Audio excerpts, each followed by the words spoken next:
All right, ready to dive deep into personal finance. We're going to make this simple, practical, and hopefully kind of fun. Absolutely. No boring lectures here. It's all about giving you the tools to, well, take control of your money and make it work for you. Sounds good to me. So where do we even begin? What's like the first step to getting our finances, in shape? Got to start with understanding where your money's going. It's like mapping out your financial terrain. Okay, like creating a financial roadmap. Yeah, exactly. You got to know where it's coming from and, more importantly, where it's all disappearing to. Makes sense. So tracking all our income and expenses. You got it. Income's pretty straightforward, right? Your job, side hustles, maybe you found a 20 on the street. Got to count it all. Right. And expenses, that's everything going out, right? Rent, bills, groceries. Yep, even those daily lattes. And it's super helpful to break those expenses down even further, like categorize them. Oh, I see. So like fixed costs versus what are they called? Variable expenses? Yeah, fixed costs are those consistent bills, rent, mortgage payments, those kind of things. And variable expenses, those are the ones that kind of fluctuate, right? Groceries, entertainment. Exactly. Those are the areas where you can really make some adjustments, if you're trying to save or cut back. So tracking all that for a month or two can really show you where your money's going. Oh, yeah, it can be eye-opening. You might be surprised where it all ends up. All right, so once we have a good handle on our income and spending, what's next? Time to talk budgeting.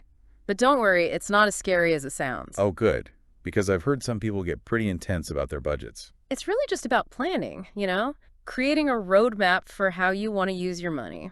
I've heard of that 50-30-20 rule. Is that a good starting point? Yeah, it's a solid framework. Basically, it suggests you allocate 50% of your after-tax income towards needs.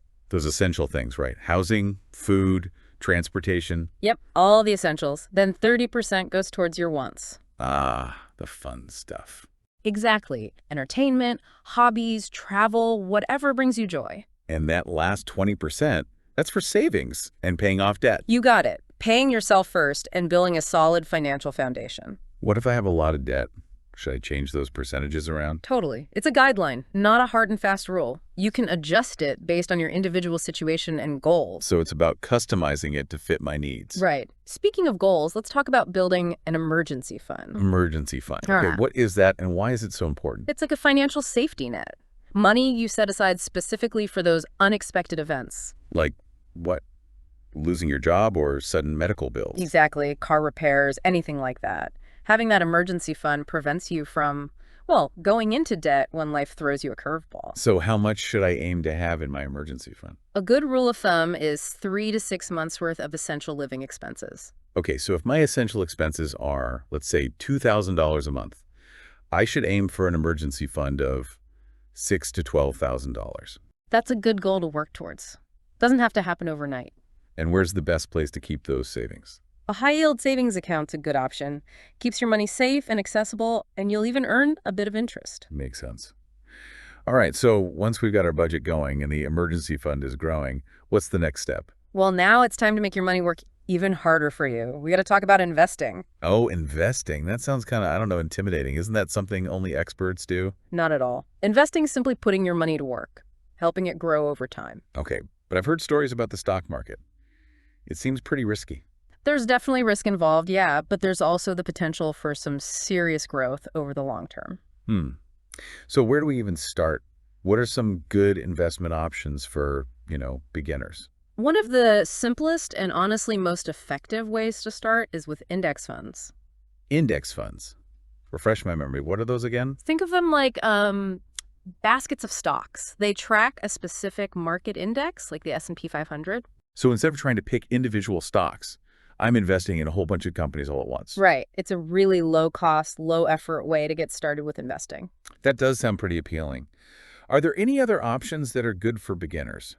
Robo-advisors are another great option. They're basically automated platforms that manage your portfolio for you. So it's like having a personal financial advisor, but without having to pay, those high fees. Exactly. They make investing really accessible, and they handle all the, complex stuff. This is great. But how do I figure out my risk tolerance? Like how much risk I'm actually comfortable with? That's a great question. It's all about understanding how much fluctuation you can handle in your investments. So some people are more comfortable with the ups and downs of the market than others. Absolutely. Your risk tolerance can be influenced by things like, well, your age, your financial goals, how comfortable you are with those market swings. This is really helpful. I'm starting to feel a lot more confident about, the basics of personal finance. We've covered a lot of ground, that's for sure. From understanding your cash flow to exploring those basic investment options. And in the next part, we'll be tackling debt management and making those smart financial decisions right. You got it. We'll give you strategies to tackle debt and really build that solid financial foundation for the future. Join us for part 2, where we continue to dive deep into personal finance.